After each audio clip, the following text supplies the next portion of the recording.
Alright, so as y'all can see, this is the painless wiring fuse block that I wired into the car. So he has the LED interior, LED strip interior kit I gotta put in, the LED hub, wheel slash hub lights. Gotta put those in. I got a voltage meter that I gotta wire in.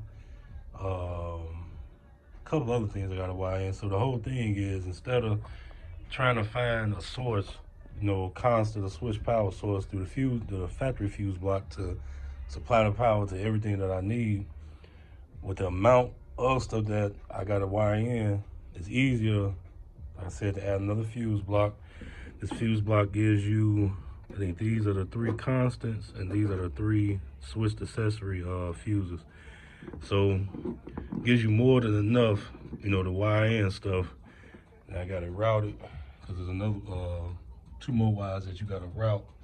One to the battery and then one to the ignition source. So when you cut the car on, the fuse block can come on also. So I got that ran up under here. Excuse me, up under here with an adder fuse. It's a 10 amp adder fuse. So that wire is fused. Then you got the other parts of the wire coming from the fuse block also going to this circuit breaker that they supplied in the kit. So that's going there. Then I got it routed down and it's going to there. So that's that. And then I got the actual fuse block grounded right there. I don't know if y'all can see that. So that's that. Like I said, everything under the hood, I still got to do to change the breather out. But the battery cable and all that's changed out.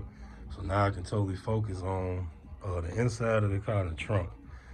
So that's it, man. It's the only way to do it right first time, and that's it, man. So I'll see.